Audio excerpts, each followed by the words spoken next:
कि चलिए 3:10 हो गए हैं और एक और मेहमान को शो में शामिल कर लेते हैं। नीलेश जैन हमारे साथ हैं और तपन दोषी, सौमिल मेहता तो हमारे साथ पहले से बने हुए हैं। नीलेश जी, बहुत शुक्रिया आपका समय देने के लिए। स्वागत है आपका 18 स्वदेश पर। नीलेश जी, कुछ पिक्स आप शेयर करना चाहेंगे जो बीटीएसटी के लिए भी क्वालिफाई हो जाएं? कहां पर बाजार में आपकी नजर है? वेरी गुड आफ्टरनून जी अभिषेक जी। बिल्कुल देखिए, खरीदारी पर यहाँ पर फोकस करके चल रहे हैं। जिस हिसाब से मार्केट में काफी अच्छा रिबाउंड हमें देखने को मिल रहा है, निफ्टी 25,200 के लेवल को क्रॉस करता हुआ नजर आ रहा है। तो यहाँ पर स्ट्रक्चर वाइज तो हमें ऐसा लग रहा है एक फॉलोअप हमें कल के सेशन में देखने को मिलेगा। जहां तक स्टॉक स्पेसिफिक बात करें तो भारतीय एयरटेल, इसको हमने कुछ समय पहले आपके चैनल पे कवर किया था ऑप्शन के चैंपियन सेगमेंट में, यहाँ पे 1940 का कॉल ऑप्शन रिकमेंड किया था। अब यहाँ पर अंडरलाइन को लॉन्ग करने की सलाह होगी एज ए बीटीएसटी ट्रेड, जो कि काफी अच्छी क्लोज यहाँ पर हमें देखने को मिल रही है भारतीय एयरटेल में। और ऊपरी स्तरों पर 1970 1985 तक की अपसाइड हम एक्सपेक्ट करके चल रहे हैं भारतीय एयरटेल। इस पर्टिकुलर काउंटर को ऐड करके चल सकते हैं। स्टॉप लॉस रखना होगा 1928 का, 1928 का स्टॉप लॉस रखना होगा। भारतीय एयरटेल को लॉन्ग करने की सलाह होगी। इसके अलावा जो दूसरा स्टॉक रडार पर है वो है पेट्रोनेट। देखिए, पेट्रोनेट का भी स्ट्रक्चर पॉजिटिव है और यहाँ पर पिछले 2 दिनों के कंसोलिडेशन के बाद स्टॉक ने काफी अच्छा रिबाउंड दिखाया है। एक फॉलोअप मूव यहाँ पर भी एक्सपेक्ट करके चल सकते हैं 311 315 तक की अपसाइड के लिए। 303 रुपए का स्टॉप लॉस रखना होगा। पेट्रोनेट को लॉन्ग करने की सलाह होगी। ओके, तो चलिए पेट्रोनेट एलएनजी, नीलेश जी की तरफ से उनकी राय। भारतीय एयरटेल पर भी फोकस रखें, 1.25% की तेजी दोनों स्टॉक्स में डेज हाई। अच्छा खासा एक्शन इस वक्त आप देख रहे हैं 306 307 के लेवल्स पर पेट्रोनेट एलएनजी के स्टॉक में मूव इस वक्त। लेकिन अब बात करते हैं एसबीआई लाइफ की। कल एसबीआई लाइफ Q1 के नतीजे जारी करेगा। नतीजों का अनुमान बताने के लिए रविंदर हमारे साथ जुड़ गए हैं। रविंदर, बताएं एसबीआई लाइफ के नंबर से ठीक पहले स्टॉक में रिएक्शन और नंबर से एक्सपेक्टेशंस क्या लगानी है?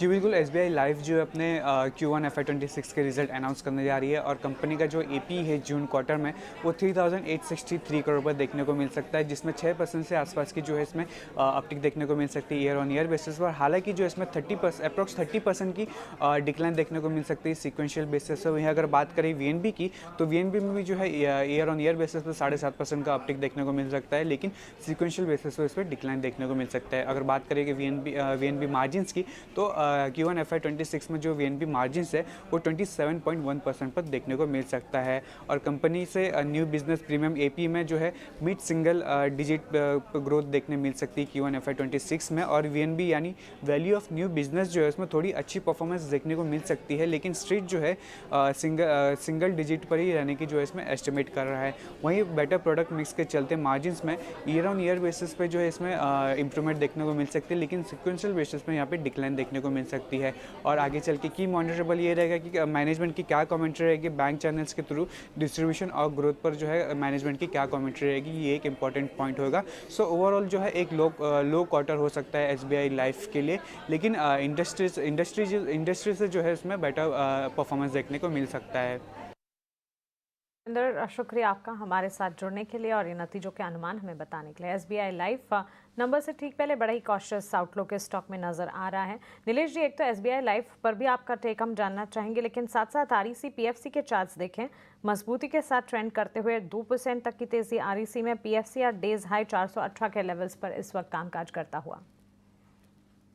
मानसी, देखिए सबसे पहले एसबीआई लाइफ इस पर्टिकुलर स्टॉक पे अगर आप नजर डालें तो पिछले कुछ समय से एक काफी सीमित दायरे में ट्रेड करता हुआ नजर आ रहा है। 1860 1870 का स्ट्रॉन्ग रेजिस्टेंस है और निचले स्तर पर 1750 के आसपास का एक काफी अच्छा सपोर्ट भी यहाँ पर बनता हुआ नजर आ रहा है। तो यहाँ पर फिलहाल के लिए तो स्ट्रक्चर वाइज अंडरटोन पॉजिटिव है, ग्रेजुअल अपमूव एक्सपेक्ट करके चल सकते हैं।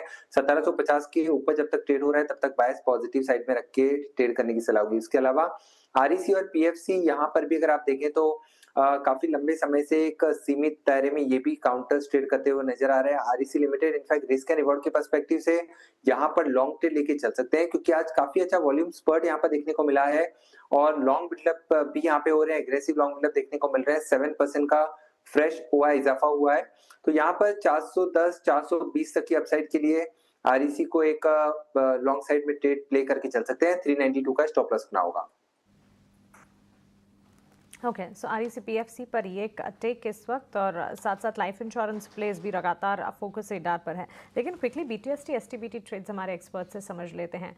शुरुआत नीलेश आपसे ही करेंगे, बताएं बीटीएसटी एसटीबीटी ट्रेड को इस वक्त आपकी तरफ से, क्योंकि मूव काफ़ी अच्छा दिख रहा है इस वक्त मार्केट में। एटलीस्ट एट डेज हाई हम क्लोज होने की कोशिश और 25,200 के ऊपर इनफैक्ट क्लोज होने की पूरी उम्मीद नजर आ रही है।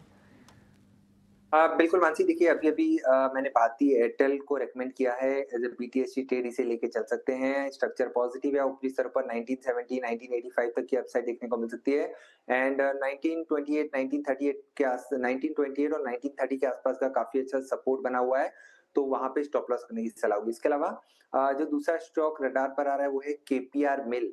इस पर्टिकुलर स्टॉक पे अगर आप नजर डालें तो यहाँ पर काफी अच्छा वॉल्यूम स्पर्ट हमें देखने को मिल रहा है। टेक्निकली स्ट्रक्चर पे ब्रेकआउट भी आता हुआ नजर आ रहा है, तो केपीआर मिल कैश में इसे लॉन्ग करके चल सकते हैं।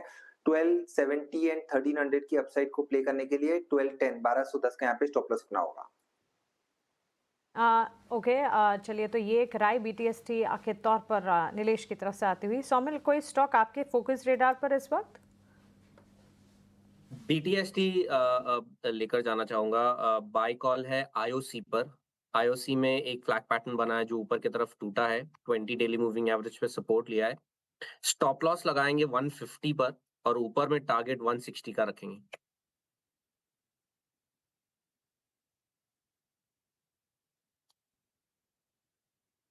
ये आपके लिए रिकमेंडेशन होगी, लेकिन एक खबर आ रही है कि मौजूदा सीजन में पावर डिमांड पीक तक पहुंचने की संभावना नहीं है और इस सीजन में अभी तक जो बिजली की डिमांड है उसमें स्थिरता दिख रही है। लेकिन बावजूद सरकार के क्या प्लान है, बताने के लिए हमारे सहयोगी प्रकाश प्रियदर्शी हमारे साथ जुड़ गए हैं। प्रकाश, बताइए क्या सरकार की तैयारी है? देखिए, मौजूदा सीजन में peak hour power demand 270 gigawatt के आंकड़े को पार कर जाए, इस बात की संभावना कम नजर आ रही है, क्योंकि आंकड़े तो कम से कम इसी बात की तस्दीक कर रहे हैं, क्योंकि अभी तक पावर डिमांड में ज्यादा तेजी देखने को नहीं मिली है। और अगर आप आंकड़ों पर नजर डालें तो जुलाई के महीने में जो पावर डिमांड है वो लगभग उतना ही है जो कि पिछले साल यानी कि 2024 में जुलाई के महीने में हमने देखा था। अगर आप आंकड़ों पर नजर डालें तो जुलाई 22 को पिछले साल जो पावर डिमांड रिकॉर्ड हुआ था वो 2.18 लाख मेगावाट था, जो कि 22 जुलाई 2025 को भी उतना ही है, यानी कि 2.18 लाख मेगावाट ही है। इसके अलावा जुलाई 1 यानी कि जुलाई 1 2025 और जुलाई 1 2024 को भी जो पावर डिमांड रिकॉर्ड हुआ था उसमें भी कोई बदलाव नहीं है, एकदम सिमिलैरिटी है अगर आप आंकड़ों पर नजर डालें, यानी कि 2.08 लाख मेगावाट का जो डिमांड था वो पिछले साल भी था और इस साल भी है। इसके अलावा अगर आप देखें तो पीक आवर पावर डिमांड में थोड़ी बढ़ोतरी है, एक मामूली बढ़ोतरी, वो भी 4 मेगावाट का। अगर आप आंकड़ों पर नजर डालें तो जुलाई 22 को 2.18 लाख मेगावाट का पावर डिमांड रिकॉर्ड हुआ है, जो कि जुलाई 22 2024 को 2.13 लाख मेगावाट था, तो उसमें भी कोई ज्यादा बदलाव नहीं है। लेकिन अच्छी बात यह है कि देश के तमाम हिस्सों में पावर शॉर्टेज की कोई स्थिति नहीं है, किसी भी राज्य ने पीक आवर में पावर शॉर्टेज रिपोर्ट नहीं किया है। ये काफी सिग्निफिकेंट डेवलपमेंट है और इसी बात को ध्यान में रखते हुए शायद ऊर्जा मंत्रालय ने जो इमरजेंसी क्लॉज है जिसको कि इन्वोक किया गया था imported coal based power plant के लिए, उसको एक्सटेंड नहीं किया है, यानी कि सेक्शन 11 को एक्सटेंड नहीं किया गया है। और कई ऐसे सोर्स हैं जिसमें थर्मल भी शामिल है, विंड है, हाइड्रो है, सोलर है, वहां से पावर जनरेशन में तेजी देखने को मिली है। और ऊर्जा मंत्रालय इस बात को लेकर तैयार है कि, और इस बात को फिर से दोहराया है कि कोई भी पावर डिमांड में अगर कितनी भी बढ़ोतरी होती है आने वाले दिनों में तो उसको मीट किया जाएगा। बहुत शुक्रिया आपका। तो पावर डिमांड मतलब पीक पर नहीं पहुंचेगी, और हालांकि अगर पहुंचती भी है तो सरकार उसके लिए तैयार है। और हम देख रहे हैं कि जो रिन्यूएबल में जो जनरेशन जो कैपेसिटी है सरकार की, या फिर हमारी जो अपनी सरकारी पावर कंपनीज हैं, वो लगातार बढ़ रही है। इस बीच मारुति सुजुकी के लेकर खबर आई है कि इनकी जो SUV एक है XL6, उसकी कीमत में 0.8% तक की बढ़ोतरी की गई है। और बढ़ोतरी की वजह यह है कि सरकार के नियमों के तहत 6 एयरबैग को अनिवार्य किया गया था और इन्होंने 6 एयरबैग के साथ XL6 को लॉन्च किया है। और शेयर में हम देख रहे हैं 1% तक की मजबूती। पिछले दिनों खबर आई थी कि अर्टिगा और बलेनो को भी उन्होंने 6 एयरबैग के साथ लॉन्च किया था और उन दोनों गाड़ियों के भी दाम बढ़ाने का कंपनी ने ऐलान किया था। मारुति सुजुकी पर एक व्यू लेते हैं, क्योंकि आज तो फ्लेवर में है ऑटो स्टॉक्स पूरे के पूरे 1% के गेंस। हालांकि काफ़ी ज़्यादा वोलेटाइल रहा है ये शेयर। नीलेश जी, मारुति क्या व्यू होगा आपका शेयर को लेकर? क्या यहाँ से आप तेज़ी बढ़ते हुए देख रहे हैं? क्या कंसोलिडेशन से बाहर निकल पाएगा शेयर ये? बिल्कुल अभिषेक जी, देखिए ऑटो स्पेस में आज काफ़ी अच्छा मोमेंटम हम देख रहे हैं अक्रॉस ऑल ऑटो काउंटर्स। हमें एक स्पर्ट भी देखने को मिल रहा है। मारुति यहाँ पर अगर हम देखें तो स्ट्रक्चर पॉजिटिव है। पिछले 2-3 सप्ताह के कंसोलिडेशन के बाद यहाँ पर एक काफ़ी अच्छा प्राइस एंड वॉल्यूम ब्रेकआउट आता हुआ नज़र आ रहा है। 13,000 की अपसाइड को प्ले करने के लिए यहाँ पर करंट लेवल पर लॉन्ग पोजीशन बना के चल सकते हैं। 12,350 का स्टॉप लॉस रखना होगा। इमीडिएट टारगेट 12,800 और उसके बाद 13,000 तक के भी लेवल ये काउंटर छूता हुआ नज़र आ सकता है।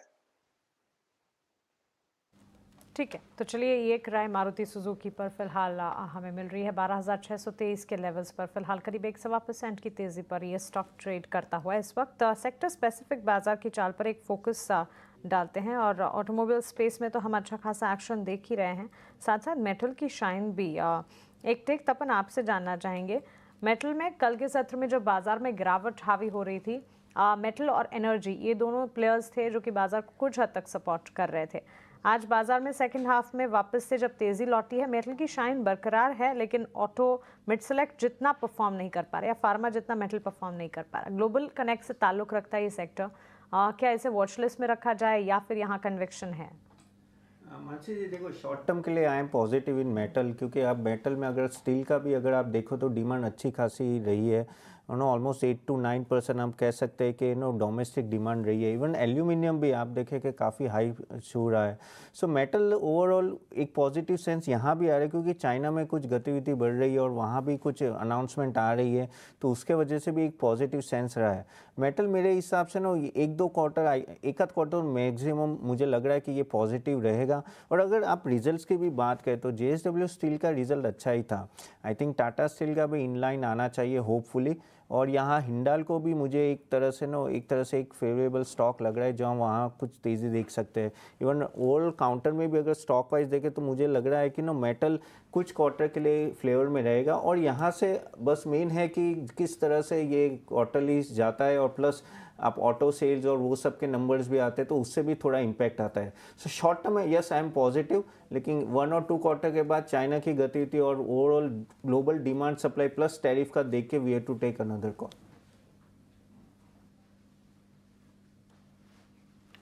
ओके, सो ये एक राय हिंडाल्को मेटल स्पेस पर ऑल इन ऑल आपको फिलहाल मिलती हुई। लेकिन 2 स्टॉक्स हैं जो कि फोकस रेडार पर हैं। एक तो FMCG प्लेयर नेस्ले जिसके नतीजे आने वाले हैं, दूसरा EMS कैटेगरी से जुड़ा स्टॉक डिक्सन टेक्नोलॉजीज जो कि नतीजों के बाद काफ़ी बढ़िया ट्रेंड कर रहा है।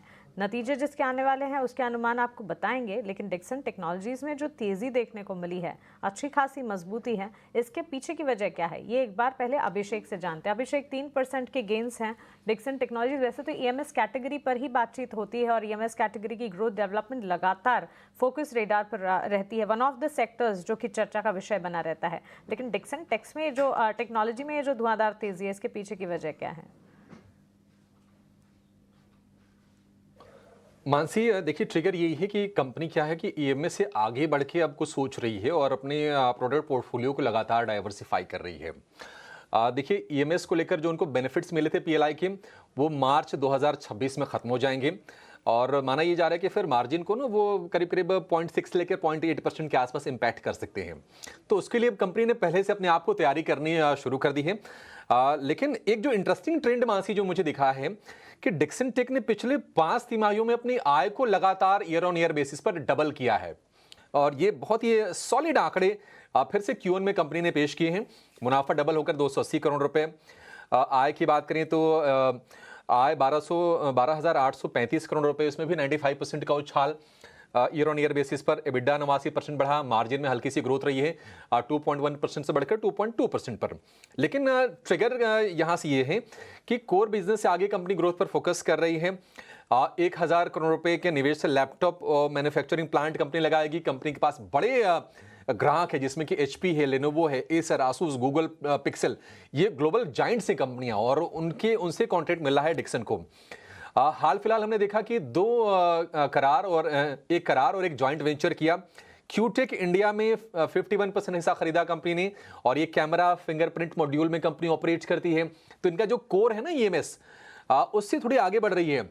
इसके अलावा चॉन्किंग यूहाई एक कंपनी है मैकेनिकल के लिए इलेक्ट्रॉनिक्स बनाती है ये, और उसके साथ इन्होंने जेवी किया। उसके पहले हमने देखा था कि एचकेसी के साथ इन्होंने ज्वाइंट वेंचर किया था डिस्प्ले मॉड्यूल के प्रोडक्शन के लिए। तो ये तमाम टेल विंड्स हैं डिक्सन के लिए, और आय तो लगातार बढ़ी रही है। ब्रोकरेजेस का भी कन्विक्शन है।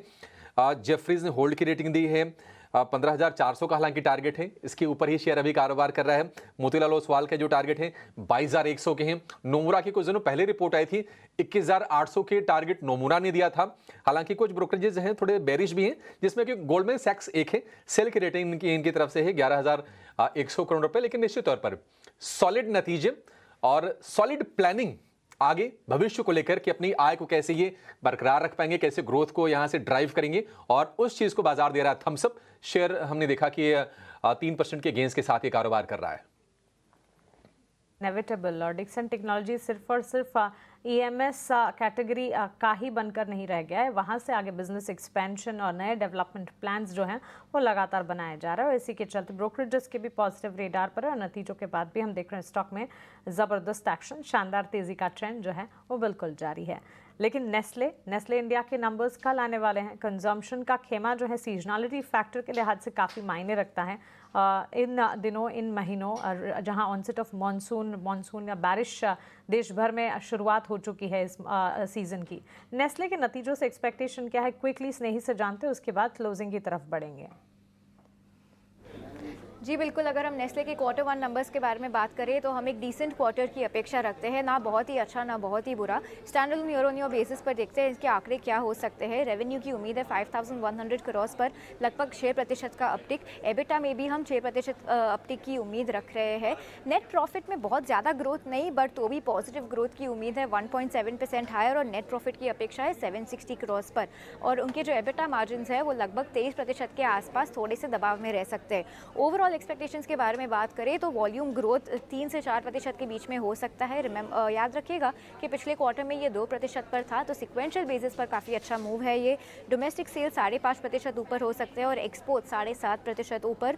ग्रोथ की बात करें तो पाउडर्ड, लिक्विड और बेवरेजेस में अच्छा ग्रोथ देख सकते हैं। कन्फेक्शनरी के साथ साथ डबल डिजिट ग्रोथ एक्सपेक्ट कर रहे हैं बेवरेजेस में, mid high single digit culinary और चॉकलेट सेगमेंट में। दूसरी तरफ उनका जो मिल्क सेगमेंट है और न्यूट्रिशन सेगमेंट है, जो बेबी फूड सेगमेंट है, वो थोड़ा लैक कर सकता है। और जो इन्फ्लेशन हमने देखा है cocoa, coffee, wheat, palm oil, इन सारे प्राइजेस पर, उनके दम पर मार्जिन भी थोड़ा सा दबाव में रह सकता है। तो जब आंकड़े आ जाएंगे उस पर बहुत इंपॉर्टेंट क्या रहेगा नोटिस करने के लिए, मैनेजमेंट की कमेंट्री, वॉल्यूम ग्रोथ और डिमांड ट्रेंड्स पर, pricing strategy, raw material scenario का उनका आउटलुक और डिस्ट्रीब्यूशन एक्सपेंशन अपडेट। तो इन सारे फैक्टर्स पर हमारी नज़र बनी रहेगी। बट यहाँ डिसेंट क्वार्टर की उम्मीद है नेस्ले के क्वार्टर 1 से।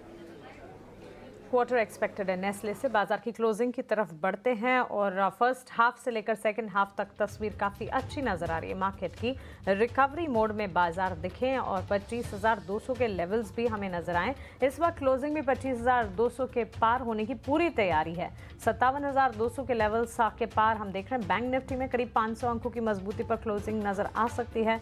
आज के स्टॉक्स ऑफ द डे अगर देखेंगे, लगभग सारे के सारे सेक्टर्स स्टॉक्स में अच्छा खासा एक्शन। भारतीय एयरटेल में अच्छी मजबूती के बीच कामकाज नजर आ रहा है। रिलायंस ने वापस से कमबैक किया है अच्छी तेजी के बीच। ICICI bank, HDFC bank, Tata motors, ये तमाम काउंटर्स में अच्छा एक्शन है। और उसके ठीक विपरीत Infosys, HUL, Tata consumer, ITC, UltraTech cement का बाजार में अब भी कंट्रीब्यूट करना बाकी है। तो इन तमाम स्टॉक्स पर भी खास नजर रहेगी। बिकवाली का दबाव, मार्केट की ब्रेथ काफ़ी बटी हुई। 1350 एडवांसेस के सामने 1390 डिक्लाइंस, यानी कि 50-50 मामला इस वक्त तो नजर आ रहा है। फेयर इंडिकेटर इंडिया विक्स की तस्वीर अगर देखेंगे, वहां पर भी कंफर्ट लेवल्स नजर आएंगे। एक्सचेंज एंसिलरी कैटेगरी में कल भी तेजी थी, आज के सत्र में भी तेजी। 2.5% की गिरावट इंडिया विक्स में 10 के लेवल पर फिलहाल ट्रेड करता हुआ, तो ये इन इटसेल्फ काफ़ी हद तक रिलीफ है। कंफर्ट लेवल के काफ़ी इनफैक्ट कंफर्ट लेवल 13-14 पर है, और ये अभी 10 पर ट्रेंड करता हुआ, और स्पाइक अप्स नहीं है, which in itself is a relief. Closing आपकी स्क्रीन पर 57,183 के स्तर पर 427 अंकों की तेजी बैंक निफ्टी में। 25,200 के पार निफ्टी ने क्लोजिंग कर दिखाई है, काबिले तारीफ। 150 अंकों की मजबूती पर कल 25,000 के लेवल्स को सस्टेन किया था, अब 25,200 के लेवल के पार क्लोजिंग दिखाई है। उम्मीद यही करके चलेंगे कि यहाँ से और ज्यादा तेजी की तस्वीर नजर आए। 82,670 के स्तर, सेंसेक्स में करीब 500 अंकों की बढ़त। ब्रॉडर मार्केट्स में भी एक्शन। सो काफी अच्छा दिन आज के सत्र में। स्टॉक वाइज एक्शन तो दिखा ही, लेकिन अच्छी बात यह रही कि इंडेक्स इंडेक्स वाइज भी बेंचमार्क्स और ब्रॉडर मार्केट्स ने आज परफॉर्म कर दिखाया। ऑन दिस नोट हमारे सभी एक्सपर्ट्स का शुक्रिया, तपन, सौमिल, निलेश, अपना समय देने के लिए और साथ ही बाजार पर अपनी राय, एनालिसिस, स्टॉक वाइज भी अपनी रणनीति हमारे साथ शेयर करने के लिए। क्लोजिंग कॉल को हम यहीं समेट रहे हैं, लेकिन चंद मिनटों में कल की तैयारी लेकर वापस लौटेंगे। आप बने रहें ET Now स्वदेश के साथ। नमस्कार।